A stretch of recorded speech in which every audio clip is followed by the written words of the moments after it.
మన ప్రభువును రక్షకుడైనటువంటి యేసుక్రీస్తు నామములో మీకు అందరికీ వందనములు, శుభములు. ఎవరిని ఎందుకు ఎవరు ఆరాధించాలి ఆరాధించాలి అనే సంగతిని తెలుసుకోలేక చాలా మంది ఆరాధన అంటే ఏదో తెలియక కన్ఫ్యూజ్ అవుతున్నారు. కన్ఫ్యూజ్ అవటమే కాక ఇతరులను కొంత కన్ఫ్యూజ్ చేస్తున్నారు. తండ్రి ఆరాధనకు పాత్రుడు, కుమారుడు ఆరాధనకు పాత్రుడు కాదు, పరిశుద్ధాత్ముడు ఆరాధనకు పాత్రుడు కాదు అని చెప్పి నేను బోధ చేస్తున్నారు. తండ్రి కంటే తక్కువనిగా యేసుక్రీస్తుని చూపించి యేసుక్రీస్తుని వ్యతిరేకిస్తున్నటువంటి కాలం ఇది. చాలా మంది, ఎక్కువ మంది అంటే ప్రధానంగా చర్చ్ ఆఫ్ క్రైస్ట్ అనబడేటువంటి వాళ్ళే ప్రభువుని క్రీస్తు సంఘము అని పేరు పెట్టుకున్నటువంటి వాళ్ళే ఎక్కువగా ఆయన్ని ద్వేషిస్తున్నారు. యేసుక్రీస్తుని ఆరాధన పాత్రులు కాదు, దేవుడు ఒక్కడే, ఆయన దేవుడు కాదు అని అంటే పదాలు ఎక్కువగా ఎక్కడ కనిపిస్తున్నాయంటే ఈ చర్చ్ ఆఫ్ క్రైస్ట్ వింగ్లోనే కనిపిస్తున్నాయి. కాబట్టి ఇప్పుడు ఎవరిని ఎందుకు ఆరాధించాలి, ఎవరు ఆరాధించాలి, ఎవరిని ఆరాధించాలి, ఎందుకు ఆరాధించాలి అనేటువంటి అంశంలో మనం కొనసాగుతున్నాం. ఓకే, గతంలో మనము కొన్ని విషయాలు చూసుకున్నాం. దేవుడు పరిశుద్ధుడు కాబట్టి ఆయనకున్నటువంటి గొప్ప ఉన్నతమైనటువంటి లక్షణాలు ఏవైతే ఉన్నాయో దాన్ని బట్టి మనం ఆరాధించాలి అని చెప్పనుకున్నాం. వాటిలో ఒక 3 లక్షణాలు తీసుకున్నాం. దేవుడు సృష్టికర్త అంటే తండ్రైన దేవుడు సృష్టికర్తేనో, యేసు ప్రభు సృష్టికర్తేనో, పరిశుద్ధాత్ముడు సృష్టికర్తేనో చేయొచ్చు. ఆ తర్వాత వాళ్ళు నిత్యులు కాబట్టి ఆరాధించాలి. ఇంకొకటి అంటే పరిశుద్ధత కలిగినటువంటి వారు, వాళ్ళు పరిశుద్ధులు కాబట్టి వాళ్ళని మనం ఆరాధిస్తున్నాం. దేవునికి ఉన్నటువంటి గుణశీలతను బట్టి కొనియాడుతున్నాము, ఆరాధిస్తున్నాము అని నేర్చుకున్నాం పోయినసారి. దేవుడు ఆ గుణశీలత ఏంటంటే ఆయన ప్రేమామయుడు, ఆయన కృపగలవాడు, ఆయన దయాళుడు అనే సంగతి. ఆయనకు ఉన్నటువంటి ఈ యొక్క ప్రతి ఉన్నతమైన లక్షణాలు ఈ 3ని చూసుకున్నాము. ఇంకా కూడా ఎక్కువే చూడొచ్చు, కానీ ఇప్పుడు మనకు టైం లేదు కాబట్టి మీరు గ్రంథం చదువుతుంటారు కాబట్టి మీకు అర్థమవుతుంటాయి. ఆయనకు ఉన్నటువంటి లక్షణాలు చాలా ఉన్నాయి, దేవుడికి ఉన్నటువంటి లక్షణాలు. కాబట్టి ఆ యొక్క లక్షణాలను బట్టి మనము ఆయన ఆరాధిస్తున్నాం. ఓకే, అయితే ఆరాధన వలన కలిగే ఫలితాలు కొన్ని ఉంటాయి. ఆ ఫలితాలను బట్టి కూడా మనం ఆరాధించాలి. ఏమేం ఫలితాలు అంటే మొట్టమొదటిగా దేవునికి కలిగేటువంటి ఫలితాలు ఉంటాయి. దేవునికి కలుగుతాయి అంటే ఆరాధన అంటే దేవునికి కదా చెందేది. ఆరాధన మనకు చెందేది కాదు కదా. ఆరాధన మన ద్వారా దేవునికి చెందేటువంటిది కదా ఆరాధన. కాబట్టి మొట్టమొదటిగా దేవునికి కొన్ని ఫలితాలు ఉన్నాయి. ఏంటంటే ఆ ఫలితము ఆయన సంతోషపడతాం. దేవుడు మనం ఎప్పుడైతే ఆయన మహింపరుస్తామో, ఎప్పుడైతే ఆయన సరౌండ్ అవుతామో, ఎప్పుడైతే ఆయన వాక్యానికి విధేయత చూపిస్తామో అప్పుడు దేవుడు సంతోషపడతాడు. మొట్టమొదటిగా దేవుని సంతోషపరిచేటువంటిది ఆ కార్యక్రమం. నువ్వు ఆయన ఆరాధిస్తే, నువ్వు ఆయనకు లోపడితే ఆయనకు సంతోషం కలుగుతుంది. కీర్తన గ్రంథము 50 అధ్యాయం 23వ వచనం. ఆయనను సంతోషపడుట అంటే దేవుడు సంతోషపడటం అన్నమాట. ఏ విధంగా సంతోషపడతాడో చెప్తున్నాడు. కీర్తన గ్రంథము 50 అధ్యాయము 23వ వచనం. ఆయనను సంతోషపరచుట అంటే ఆయన సంతోషపడతాడు. స్తుతియాగము అర్పించువాడు నన్ను మహిమపరచుచున్నాడు. స్తుతియాగము అంటే స్తుతి, యాగము అంటే ఆరాధన. అర్పించువాడు నన్ను మహిమపరుస్తున్నాడు. దేవుని కొనియాడుతున్నాము, దేవునికి ఆ మహిమ చెందుతుంది. నేను వానికి దేవుని రక్షణ కనపరుచున్నట్లు వాడు మార్గము సిద్ధపరచుకుంటాడు, నా రక్షణ కొనసాగించుకుంటాడు.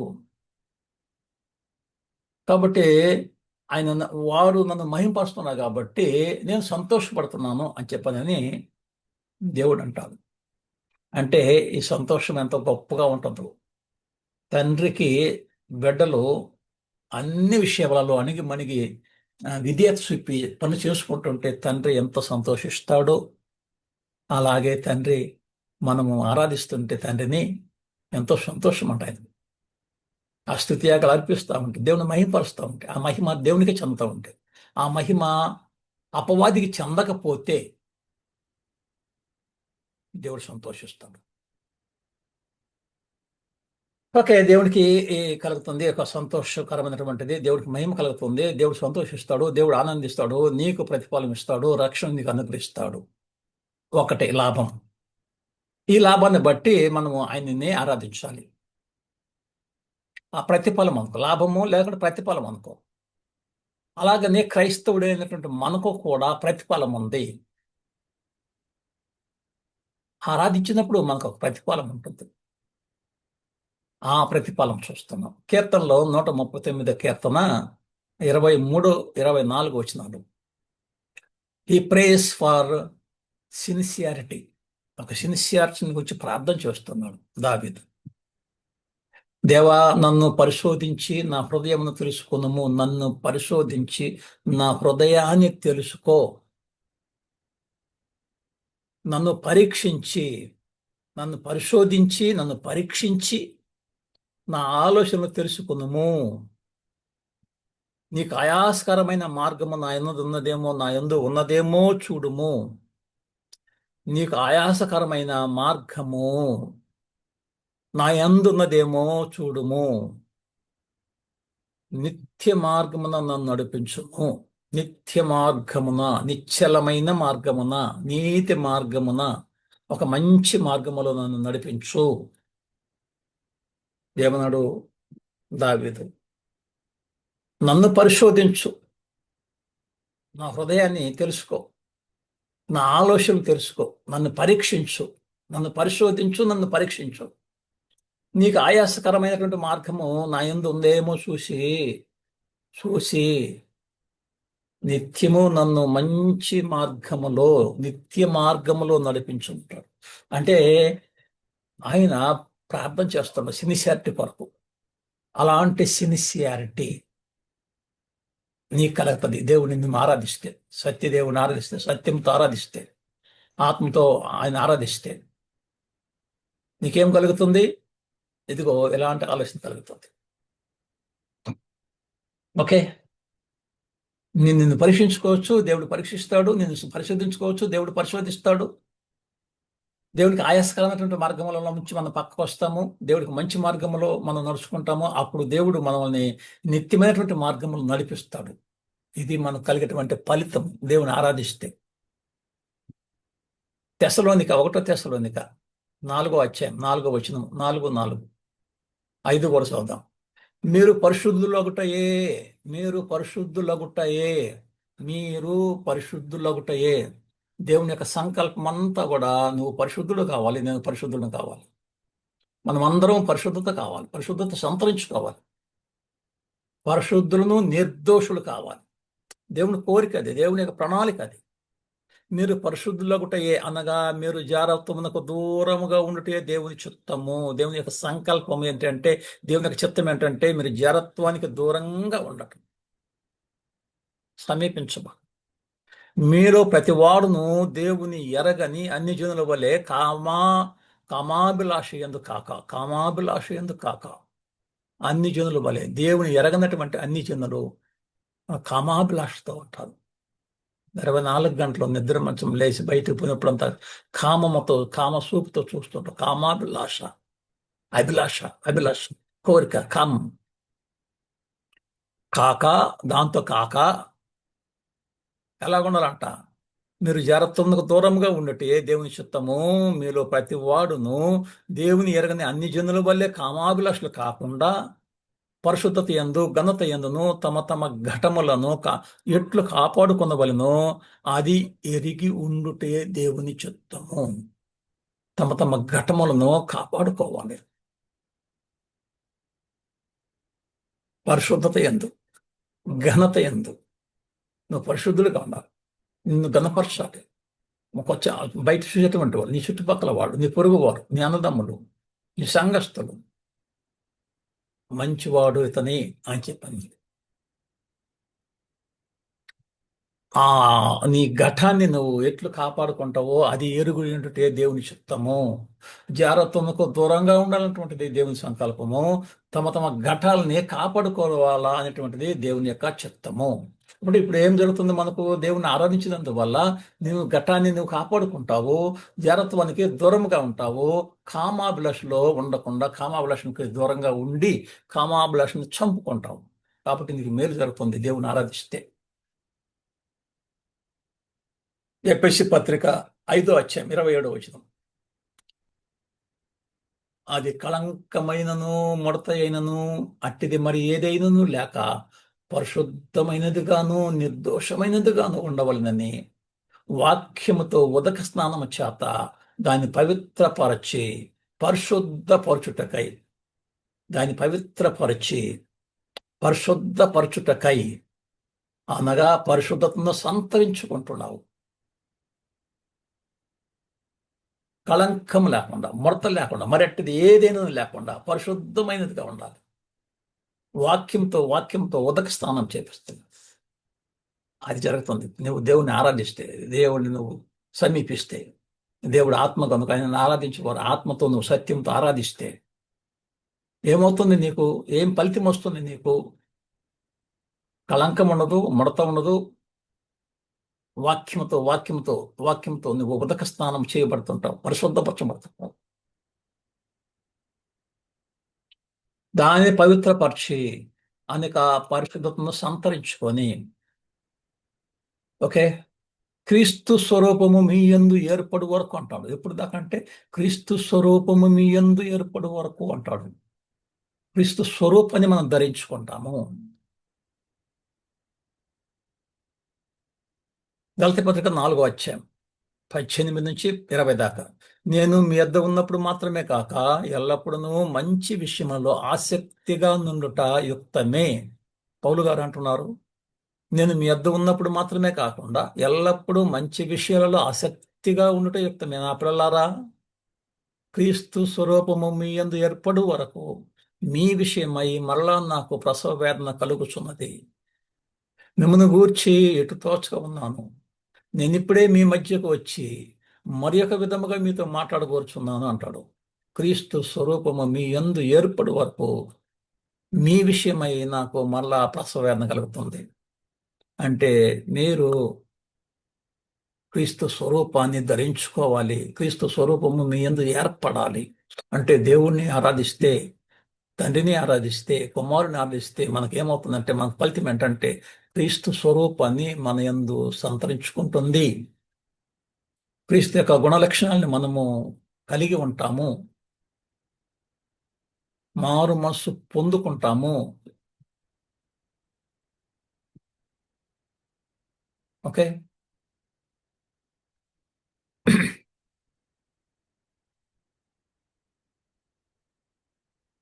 ఎఫెసీ 4వ అధ్యాయం 11, 12, 13. మనమందరము విశ్వాస విషయములను దేవుని కుమారుని గూర్చిన జ్ఞాన విషయములను ఏకత్వం పొంది సంపూర్ణ పురుషులకు మగు వరకు అనగా క్రీస్తునకు కలిగిన సంపూర్ణతకు సమానమైన సంపూర్ణత గలవారమగు వరకు ఎలాగు నియమించను. పరిశుద్ధులు సంపూర్ణులగునట్లు క్రీస్తు శరీరము క్షమాభివృద్ధి చెందుటకును పరిచర్య ధర్మం జరుగుటకును ఆయన కొందరిని అపోస్తలుగాను, కొందరిని ప్రవక్తలుగాను, కొందరిని సువార్తికులుగాను, కొందరిని కాపర్లుగాను, ఉపదేశకులుగాను నియమించను. క్షమాభివృద్ధి చెందాల, పరిచర్య ధర్మము జరగాల. మనం ఏం కావాలంటే పరిశుద్ధులు సంపూర్ణులు కావాలి. క్రీస్తు స్వరూపం మన యందు ఏర్పడాలి. క్రీస్తుకు కలిగినటువంటి ఆ సంపూర్ణతకు సమానమైనటువంటి సంపూర్ణతని మనము సంపాదించుకోవాలి. ఇది ఆరాధన వలన కలిగేటువంటి ప్రతిఫలం మనకు. అందుకని యేసుప్రభువు అంటాడు, మీ మీద నా కాడి ఎత్తుకొని నా యొద్ద నేర్చుకోండి. మీ మీద నా కాడి ఎత్తుకోండి, నా యొద్ద నేర్చుకోండి. ప్రయాసపడి భారం మోసుకుని ఉన్న సమస్త జనులారా నా యొద్దకు రండి, నేను మీకు విశ్రాంతి కలగజేతును. నేను సాత్వికుడను, దీన మనసు గలవాడను గనుక మీ మీద నా కాడి ఎత్తుకో, నా యొద్ద నేర్చుకునండి. అప్పుడు మీ ప్రాణములకు విశ్రాంతి దొరుకును. ఏలయనగా నా కాడి సులువుగాను నా భారము తేలికగా ఉన్నది. ప్రయాసపడుతున్నారు, భారం మోసుకుంటున్నారు, నా వద్దకు రండి, నా కాడి ఎత్తుకో, నా వద్ద నేర్చుకో. దేవుడు పరిశుద్ధుడు. God is Holi. Human fear. మనం భయపడతాం. అదే ఆరాధన. దేవునికి ఎప్పుడైతే నువ్వు భయపడతావో, దేవుడు ఎప్పుడైతే పరిశుద్ధుడవుతాడో, ఆ పరిశుద్ధతను చూసి నీవు భయం కలుగుతుంది. ఆ భయం ఏం చేస్తుందంటే ఆరాధనకు నడిపిస్తుంది. అదే ఆరాధన. దేవుడు పరిశుద్ధుడై ఉండాలన్న. ఆయన ఆయన పరిశుద్ధుడుగా ఉండాలి. మనం కూడా పరిశుద్ధి సంతరించుకోవాలి. అప్పుడు మనిషి ఏమవుతాడంటే భయం వస్తుంది. ఆ భయమే బౌ డౌన్. బౌ డౌన్ అవుతావు దేవునికి. ఒకని పరిశుద్ధత మరొకనికి భయం కలగచేస్తుంది. That is the worship of God. Okay. సంఘానికి ఏం కలుగుతుంది? సంఘానికి కూడా ప్రతిఫలం కలుగుతుంది. సంఘం క్షమాభివృద్ధి చెందుతుంది. కాబట్టి అపోస్తల కార్యము 2 అధ్యాయము 41, 42, 43, 44. అపోస్తల కార్యము 2వ అధ్యాయము 41 చూడండి. సంఘము క్షమాభివృద్ధి చెందుతుంది. కాబట్టి అతని వాక్యం అంగీకరించిన వారు బాప్తిజం పొందిరి. ఆ దినమందు ఇంచుమించు 3,000 మంది చేర్చబడిరి. వీరు అపోస్తల బోధయందును, సహవాసమందును, రొట్టె విరుచుట యందును, ప్రార్థన చేయుట యందును ఎడతెగక ఉండిరి. అప్పుడు ప్రతివానికి భయము కలిగను. ఎప్పుడైతే రొట్టె విరుస్తామో ఎడతెగకుండా, ఎప్పుడైతే ప్రార్థన చేస్తామో ఎడతెగకుండా, ఎప్పుడైతే అపొస్తలుల బోధలో కంటిన్యూస్గా ఉంటామో అప్పుడు ఎదుటివానికి భయం కలుగుతుంది. అలా కాకుండా నీవు నిర్లక్ష్యంగా వారం వదిలిపెట్టి వారము 2 వారాలకు ఒకసారి పోతే సరిపోద్దులే ఆరాధనకి అని నేను నిర్లక్ష్యంగా ఉంటే ఎదుటివాడికి భయమే రాదు. ఓహో, ఇలాగనైనా నెలకు ఒకసారి అయినా పోవచ్చు కదా అని అనుకుంటాను. నిన్ను బట్టే కదా అన్ని జనుల మధ్య ఆ దేవుని నామం దూషించబడుతుంది. ప్రతివానికి భయం కలిగను, మరియు అనేక మహత్కార్యములను సూచక్రియలను అపొస్తలులు జరిగను. విశ్వసించిన వారందరూ ఏకముగా కూడి తమకు కలిగినదంతా సమిష్టిగా ఉంచుకునిరి. సంఘానికి క్షమాభివృద్ధి, సంఘానికి ప్రతిఫలం కలుగుతుంది, క్షమాభివృద్ధి వస్తుంది. 1 కొరింథీ 14వ అధ్యాయం 3-4 వచనాలు.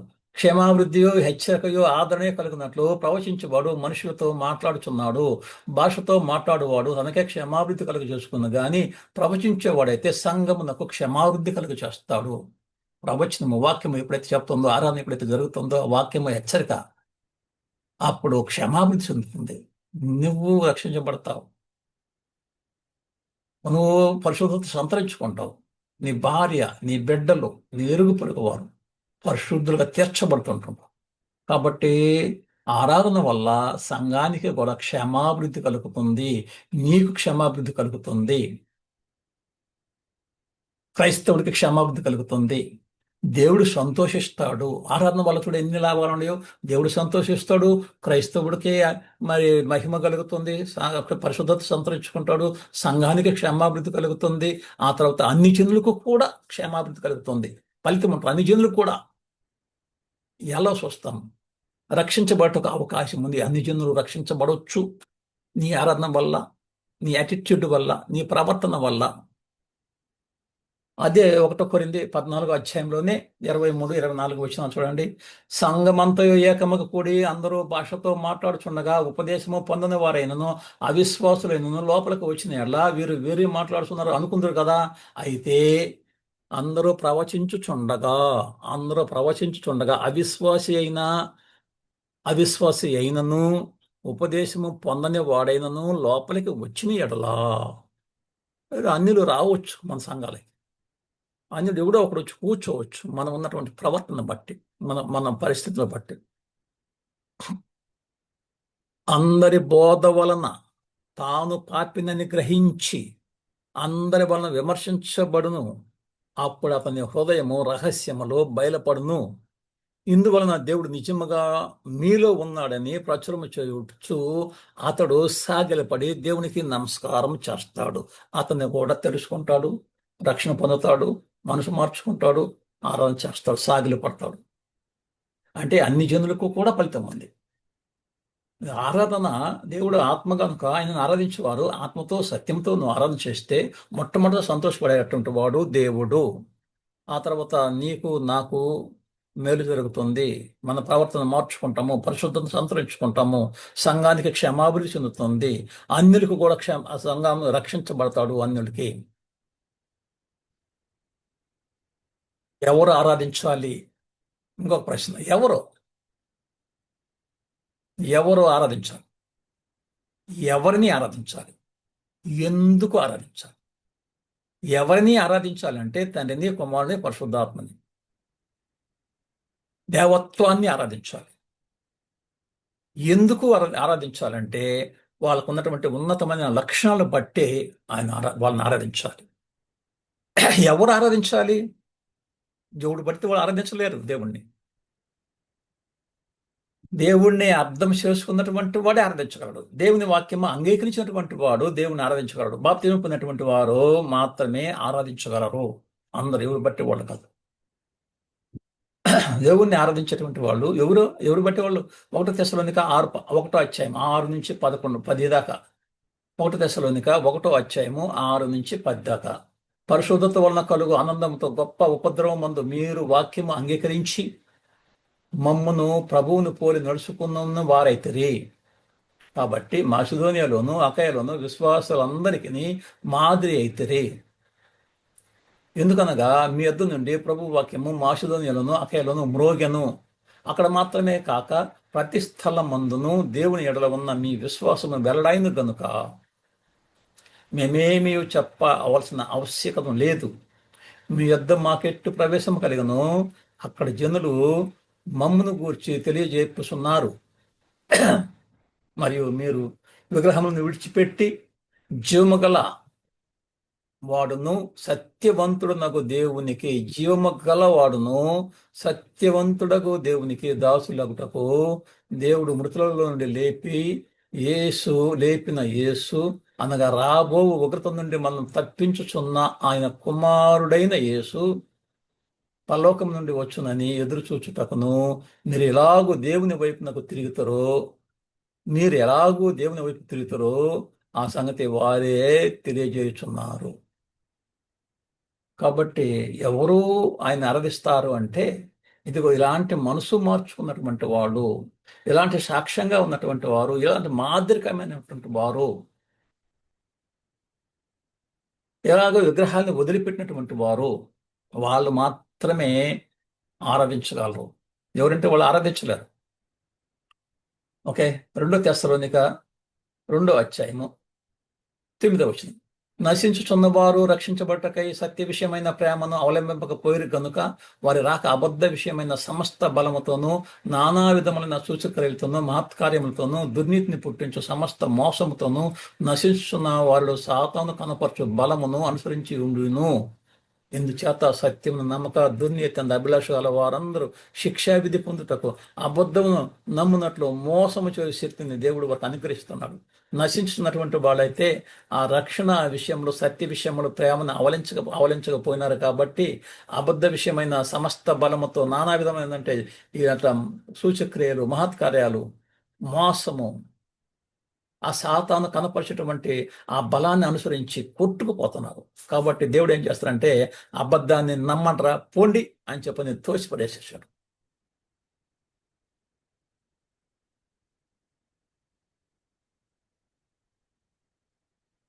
ఓకే, వాళ్ళు దేవుని ఆరాధించలేరు. తండ్రిని కుమారుని ఎరిగినటువంటి వారు మాత్రమే దేవుని ఆరాధించుకోవాలి. తండ్రిని ఎరగాలి, కుమారుని ఎరగాలి. యోహాను సువార్త 17వ అధ్యాయం. అద్వితీయ సత్యదేవుడు నిన్ను నీవు పంపిన యేసుక్రీస్తుని ఎరుగుటే నిత్యజీవము. నిత్యజీవము కావాలి. ఆరాధన పాత్రుడు ఆరాధించేవాడికి కావాల్సింది ఏంటి? నిత్యజీవము. ఓకే, ఇంకెవరు ఆరాధించగలరంటే దేవుడు మనకు చేసినది, చేస్తూ ఉన్నది, చెయ్యబోయేటువంటి దాన్ని గ్రహించుకున్న వాడే ఆరాధించగలడు. అంటే బాప్తిజం మనసు మార్చుకొని బాప్తిజం పొందినటువంటి వాడు ఆరాధించగలడు. తండ్రిని కుమారుని ఎరిగినటువంటి వాడు ఆరాధించగలడు. ఎవరు ఆరాధించేవాడు? ఎవరు ఆరాధించాలి అంటే ఇలాంటి వాళ్ళు ఆరాధించాలి. అంటే అందరూ ఆరాధించలేరు. తండ్రిని ఎరిగి కుమారుని ఎరక్కపోతే ఆరాధించలేరు. కుమారుని ఎరిగి తండ్రిని ఎరక్కపోతే నువ్వు ఆరాధించలేవు. బాప్తిజం పొందకుండా దేవుని ఆరాధించలేవు. బాప్తిజం పొందాలా, మనసు మార్చుకోవాలి, మంచిగా నడుచుకోవాలి, మంచి జీవితాన్ని ప్రారంభించాలి. దేవుడు మనకు చేస్తూ ఉన్నది, చేసింది చెయ్యబోయేది గ్రహించుకున్నటువంటి వాడే దేవుణ్ణి ఆరాధించగలరు. ఓకే, యెహోవా దయాళుడు, ఆయనకు కృతజ్ఞతలు చెల్లించుడి అంటాడు. కీర్తన గ్రంథము 106 అధ్యాయం 1 వచనం. కీర్తనలో 106:1. యెహోవా దయాళుడు, ఆయనకు కృతజ్ఞతలు చెల్లించండి. యెహోవా పరాక్రమ కార్యములను ఎవడు వర్ణించగలడు? వారి రోదనము తనకు వినబడక వారికి కలిగిన శ్రమను ఆయన చూసెను. తన కృపా బాహుళ్యమును బట్టి వారిని కరుణించెను. ఆయన యుగములన్నిటిను స్తుతి నందును గాక. యుగములన్నిటి యుగ యుగాలు స్తుతి. ఆయన యుగ యుగాలు పరిశుద్ధుడు. యెహోవా దయాళుడు అంటే దేవుడు. యెహోవా దయాళుడు, ఆయనకు మనం ఏం చేయాలా? కృతజ్ఞతాస్తుతులు చెల్లించండి. కృతజ్ఞత. ప్రభువా, నువ్వు నా కొరకు బలైనావు, నా కొరకు ప్రాణం పెట్టావు, నన్ను కాపాడు. నేను సచిన వాడిని, పాపము చేత అపరాధం చేత సచ్చినటువంటి వాడుగా ఉంటే నన్ను లేపినావు. నువ్వు నన్ను లేపి నిలబెట్టినావు. నన్ను సమాజంలో ఒక మంచి మనిషిగా తీర్చినావు. అందుకే నీకు కృతజ్ఞతలు చెల్లిస్తున్నాను. యెహోవా పరాక్రమ కార్యములను, గొప్ప గొప్ప కార్యములను నాకు చేస్తున్నావు. నా జీవితంలో అనేకమైనటువంటి మేలులు చేశావు. నా ప్రాణమా, ఆయన చేసినటువంటి మేలు దేనిని మర్చిపోబాకు. నా అంతరంగమున సమస్తమా ఆయన చేసినటువంటి ఉపకారములలో ఏది మర్చిపోబాకంటాడు. కాబట్టి మనము ఆయనను ఆరాధించాలి. ఆయన రోదనతోని మనకు వినబడక వారికి శ్రమ కలిగిన ఆయన చూస్తూ మన శ్రమను, రోదనను, మన కష్టాలను ఆయన చూస్తా ఉంటాడు. ఆయన చూస్తున్న దేవుడు అంటాడు. ఆయన కృపా బాహుళ్యమును బట్టి కరుణించేటువంటి వాడు ఆయన, కృప కలిగినటువంటి వాడు ఆయన. ఆయన యుగములన్నిటి స్తుతి. ప్రియమైన సహోదరి సహోదరుల, మనము ఇంతవరకు ఏమి నేర్చుకున్నామంటే, ఎవరిని ఆరాధించాలి అంటే దైవత్వాన్ని ఆరాధించాలి. దైవత్వం కలిగినటువంటి 3 వ్యక్తులు ఉన్నారు. ఆయన తండ్రి, కుమారుడు, పరిశుద్ధాత్మని ఆరాధించాలి. ఎందుకు ఆరాధించాలంటే వాళ్ళకు ఉన్నటువంటి ఒక ఉన్నతమైన లక్షణాలు వాళ్ళకు ఉన్నాయి కాబట్టి అందుకొరకు వాళ్ళని ఆరాధించాలి. ఎవరు ఆరాధించాలంటే మనసు మార్చుకునే బాప్తిజం పొందితే, దేవుడు నీకు మేలులు చేసి ఉంటే, ఇంకా చేస్తూ ఉంటే, ఇంకా చేయబోయేటువంటి మేలులు నువ్వు తెలుసుకుని ఉంటే, తండ్రిని కుమారుని నువ్వు ఎరుగు ఉంటే నువ్వు ఆరాధించగలవు. ఓకే, సంతోషం. ఇంతవరకు మీరు చాలా జాగ్రత్తగా వింటున్నారు. ఈ లెసన్లో దాదాపు 5 పార్ట్లుగా మనం చేస్తున్నాము. ఎవరిని ఆరాధించాలంటే అది విగ్రహాలని ఆరాధించకూడదు, దైవత్వం లేనటువంటి వాడిని ఆరాధించకూడదు. దైవత్వము కలిగినటువంటి యేసుక్రీస్తున్నాడు, దైవత్వము కలిగినటువంటి తండ్రి ఉన్నాడు, దైవత్వం కలిగినటువంటి పరిశుద్ధాత్ముడు ఉన్నాడు. దైవత్వాన్ని ఆరాధించాలి. ఎందుకు? వాళ్ళకు ఉన్నటువంటి మంచి లక్షణాలు, ఉన్నతమైనటువంటి లక్షణాలు. ఎవరు? బాప్తిజం పొందినటువంటి వారు, మనసు మార్చుకున్నటువంటి, నీతిగా నడుచుకున్నటువంటి, తండ్రిని కుమారుని ఎరిగినటువంటి వాడు.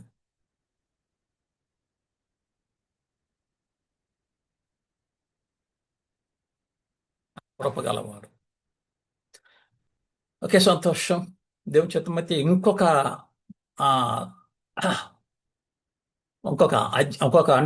సమస్య, లేకుంటే ఇంకొక విశేషము, లేదంటే ఇంకొక లెసను, మంచి లెసన్తో ఇంకొకసారి మళ్ళీ కలుసుకుందాం. దేవుని చిత్తం అయితే మీరందరూ మా కొరకు ప్రార్థన చేస్తున్నాండి, మేము మీ కొరకు ప్రార్థన చేస్తుంటున్నాము. ఓకే, ఇంకొక అంశాన్ని గురించి మనము రాబోయేటువంటి తరగతులలో నేర్చుకుందాం. ఓకే, మీకు అందరికీ వందనాలతో నేను సెలవు తీర్చుకుంటున్నాను.